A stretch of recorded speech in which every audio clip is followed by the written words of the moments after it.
अल्लाह। मेरे इस चैनल पर आने वाले सभी श्रोताओं को और दर्शकों को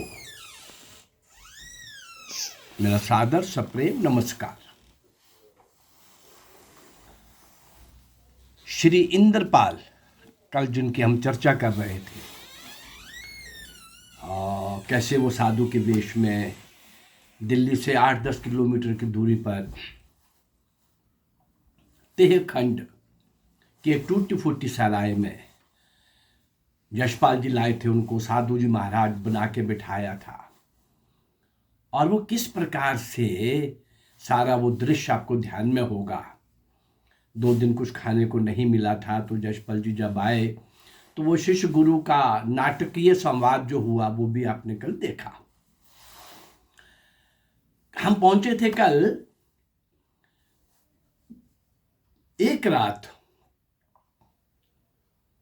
यशपाल और इंद्रपाल ने मिलकर रेलवे लाइन के नीचे जमीन खुरच कर बम रख दिए और फिर जमीन को ठीक ठाक कर दिया। ऊपर से बम में चिंगारी पहुंचाने के लिए बिजली के 2 तार उसके अंदर पहुंचाए गए थे और इन दोनों तारों को जमीन के अंदर अंदर दूर तक पहुंचाकर एक झाड़ी में रखी बैटरी के साथ उनका संबंध स्थापित किया गया था। जो दिन बम विस्फोट के लिए नियत किया गया था, उसके पहले इंद्रपाल को सराय से हटाकर लाहौर भेज दिया गया। उसके स्थान पर एक नए साथी श्री भगत राम को यशपाल ने अपने साथ रखा। अब ये बात थोड़ा सा इंद्रपाल को शायद ठीक नहीं लगी कि इतने दिनों से टूटी फूटी सराय में मैं भूखा प्यासा यहां बैठा हुआ था और जब लास्ट करने का मोमेंट आया तो मुझे कहा तुम लाहौर जाओ।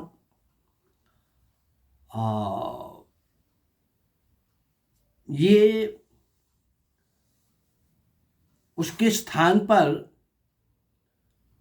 एक नए साथी जब भगत राम को यशपाल ने अपने साथ रखा तो 13 दिसंबर 1929 को सुबह लगभग 6 बजे बम का विस्फोट कर दिया गया। वायसराय की गाड़ी को तो क्षति पहुंची, लेकिन वो वायसराय स्वयं बाल बाल बच गए। वायसराय लॉर्ड इरविन को उड़ाने की योजना थी।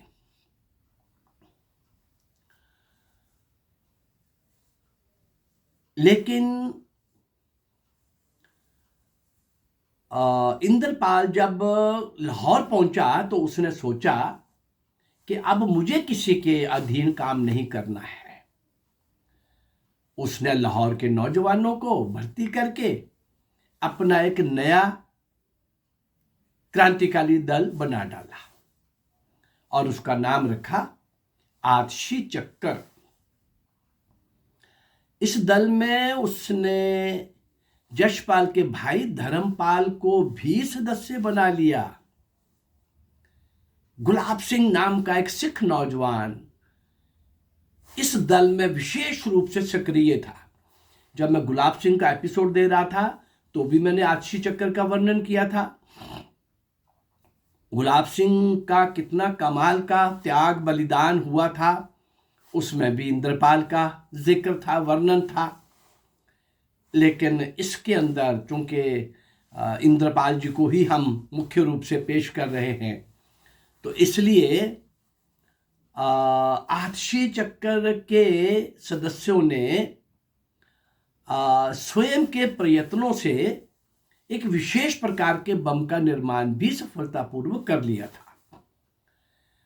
पलीते तक मोमबत्ती पहुंचाने का काम फिर कुछ मसाला, कुछ पटाखे किसी चीज़ में डाल करके कहीं भी उसका विस्फोट करने का काम, नए नए तरीके, नए नए बम, ऐसा भी आतिशी चक्कर ने करना शुरू कर दिया था। उन्हीं दिनों पंजाब पुलिस क्रांतिकारियों की घर पकड़ कर रही थी। पुलिस तो बदला लेने के लिए, पुलिस से बदला लेने के लिए, क्योंकि वो घर पकड़ कर रही थी, तो एक साथ पंजाब के 6 नगरों में, इसका वर्णन भी मैंने गुलाब सिंह के एपिसोड में किया है, पंजाब के 6 नगरों में अमृतसर, लाहौर, लायलपुर, शेखुपुरा, गुजरांवाला और रावलपिंडी 19 जून 1930 को किराए पर लिए गए मकानों में बम रख दिए गए। कुछ पटाखे, मसाला आदि डाल करके संदूकों को भी भर के रख दिया गया कि बम विस्फोट के बाद जब पुलिस आएगी तो ये भी फटेंगे। ऐसा ही हुआ, और उस सारे के चक्कर में पुलिस के 2 लोगों को भी जान से हाथ धोना पड़ा। आतिशी चक्कर के सभी क्रांतिकारी गिरफ्तार हो गए, लगभग सभी, मुकदमे चले और कठोर सजाएं भी हुई। आतिशी चक्कर का नेता इंद्रपाल भी गिरफ्तार हुआ। इस समय तक जीवन की स्थितियां बदल चुकी थी भाई। वो इंद्रपाल जो अपने लिए अपनी परीक्षाएं निश्चित करता था, वेश्या के साथ एक रात रहना, क्रांतिकारियों को बहुत यातना देने के बाद वो कुछ बोल सकते हैं उतना शरीर को तपाना, ऐसी 20 तरह के प्रयोग वो अपने लिए कर चुका था कि मुझे टूटना नहीं है। लेकिन देखिए, मनुष्य कभी भी कुछ भी कहीं भी हो सकता है भाई, उसका जीता जागता उदाहरण वो इंद्रपाल जो टूटी फूटी सराय में कितनी देर भूखा प्यासा बैठा रहा, साधु नहीं होने के बाद भी साधु महाराज होने का नाटक करता रहा, जशपाल शिष्य बन करके उसके पास जाकर के संवाद करता रहा, लोग गुरु शिष्य मान करके दोनों को देखते रहे, पर ये गुरु शिष्य दोनों क्या कर रहे थे, उनकी योजना क्या थी, ये सब। लेकिन वो इंद्रपाल जो इस प्रकार की परीक्षाओं में सफल हो गया था, अपने द्वारा निर्धारित परीक्षाओं में सफल हो करके निकलने वाला, तप करके निकलने वाला वो इंद्रपाल, शादी हो चुकी थी इस बीच में। हाँ, वह इंद्रपाल जो बड़ी बड़ी परीक्षाओं में खरा उतरा था, वह सहन नहीं कर सका कि उसके जेल जाने या फांसी के कारण उसकी नवविवाहिता पत्नी का जीवन नरक बन जाए। वे पुलिस का मुखबिर बन गया और उसने क्रांतिकारी दल के सारे नहीं तो आधे अधूरे भेद खोल दिए, पुलिस को दे दिए। इंद्रपाल की आत्मा उसे कचोटती रही कि उसने अच्छा नहीं किया। उसने निर्णय कर लिया कि मामला अदालत में तो जाने दो, फिर देखा जाएगा। अब ये रहस्यमय वाक्य इसका लोग सुनते थे, विश्वास नहीं होता था भाई, ये इंद्रपाल जो इतना नीचे गिर गया तो अब ये क्या बोल रहा है, अदालत में आने दो, क्या कर लेगा ये। पर उसकी आत्मा कहीं ना कहीं अंदर से उसको कुचोट रही थी, सोने नहीं दे रही थी। तो फिर देखा जाएगा, आने दो अदालत में। मामला अदालत में पहुंचा। मामला अदालत में पहुंचा तो इंद्रपाल ने अपना बयान बदल लिया। हाँ, उतना ही नहीं, उसने अदालत में पुलिस का कच्चा चिट्ठा भी खोल दिया। क्या कि पुलिस ने किस किस क्रांतिकारी को कौन कौन सी कठोर, भयंकर, अमानवीय, पाशविक यातनाएं दी हैं। अपनी पोल खुल जाने पर पुलिस बौखला गई और इंद्रपाल उसका कट्टर शत्रु बन गया। यानी पुलिस की नजरों में अब कोई शत्रु नंबर 1 था तो वो इंद्रपाल था। पुलिस के बदला लेने के लिए पुलिस ने सोच लिया भाई इससे बदला लेना है, इंद्रपाल ने जिसने हमको एक्सपोज कर दिया। तो उसने इंद्रपाल को फंसाने के लिए अपनी सारी शक्ति लगा दी और जब लाहौर की अदालत ने अपना फैसला सुनाया तो अन्य मुखबिरों को तो बरी कर दिया गया, लेकिन जश इंद्रपाल को आजीवन कारावास का दंड दिया गया। आजीवन कारावास का दंड भुगतते हुए इंद्रपाल को जरा भी अफसोस नहीं हुआ। बहुत यातनाएं, बहुत कष्ट, उसे संतोष था कि गलत रास्ते पर कदम रखकर भी वह सही रास्ते पर पहुंच गया। अब मैं मरने से पहले कम से कम, और कमाल है जिसके साथ शादी हुई थी उसने भी बाहर रह करके पति धर्म तो जो निभाया वो निभाया ही, लेकिन जो भी ये डायरेक्शन देता रहा कि घर में रह करके वो किन किन क्रांतिकारियों के साथ कैसे कैसे जहां भी जाना पड़ता है वो जाए। सबसे बड़ा काम होता था एम्यूनिशन को, बॉम्ब को, शस्त्र को एक जगह से दूसरी जगह ले जाने के लिए महिलाओं का और बच्चों का प्रयोग ज्यादा ठीक माना जाता था, वो आज भी माना जाता है। तो इंद्रपाल का ये वैरायटी वाला इतिहास, इंद्रपाल का आछी चक्कर का दल बनाना, सब काम A to Z कमाल, सुपर कमाल, लेकिन एक जगह आकर के बस ये आ गया कि मेरे इन कारनामों से मेरी नवविवाहिता पत्नी क्यों नरक भोगे, इसलिए कमजोर पड़ गया। इसलिए कहा जाता है कि व्यक्ति कई बार पहाड़ जैसी चोट सहन कर जाता है और कई बार वो तिनके की चोट भी सहन नहीं कर पाता।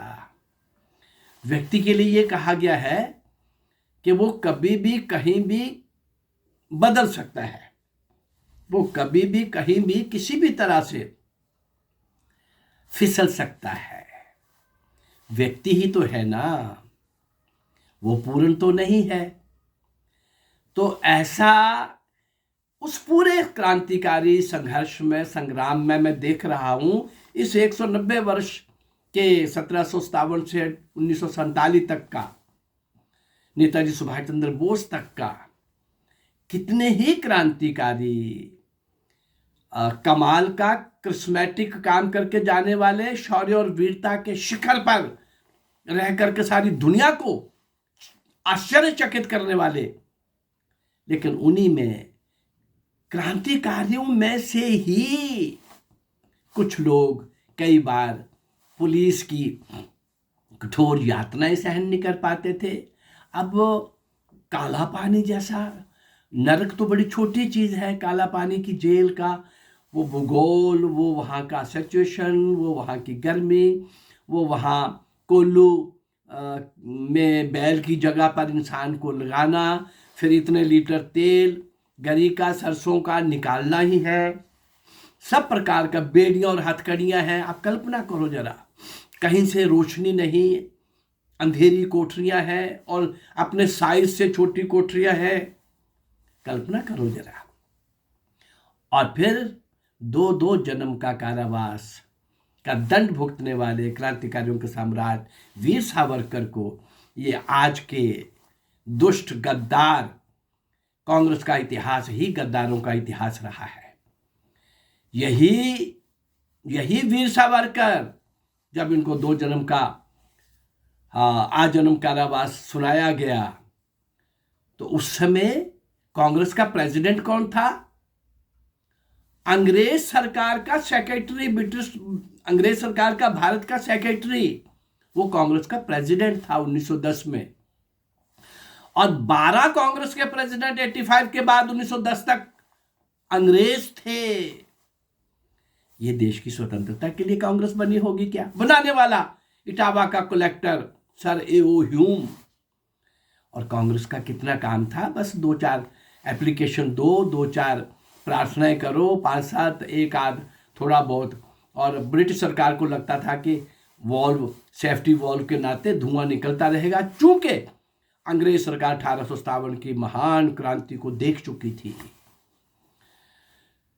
कितने प्रदेशों ने, कितने लोगों ने, कितने प्रकार के लोगों ने, कितने वर्गों ने, आर्मी से लेकर के सिविल तक, लेखक से लेकर किसान तक, क्षत्रिय से लेकर वैश्य तक, हर वर्ग, हर जाति के लोगों ने 1857 की क्रांति में भाग लिया था। तो उससे डरे हुए थे अंग्रेज, और इसलिए उनको लगता था कि 1885 में कांग्रेस को बना करके, कांग्रेस उन्होंने अपने सुरक्षा कवच के लिए बनाई थी। भाई समझ लो इस बात को। ये नेहरू की करतूतें, उसके बाप की करतूतें, मोतीलाल नेहरू की, और गांधी उनको सूट करता था। ये सारी बातें मैं कई बार आप लोगों के सामने ला चुका हूं। अब तो सारा कुछ मिल जाता है भाई, लिखा हुआ मिल जाता है, समकालीन लेखकों का मिल जाता है। और इन्होंने, जिन्होंने एक लाठी नहीं खाई, नेहरू और गांधी ने, ये देश को आज़ादी दिलवा रहे थे, और जो देश के लिए सर्वस्व न्यौछावर कर रहे थे, उनका नाम कहीं इतिहास में नहीं। मैं उन अज्ञात वीरों को, नायक नायिकाओं को आपके सामने लाने का एक प्रयास कर रहा हूँ। हाँ, ये प्रयास मेरा अगर आपको अच्छा लग रहा है तो मेरे इस चैनल को लाइक करिए, सब्सक्राइब करिए और शेयर करिए। नमस्कार, जय भारत, धन्यवाद।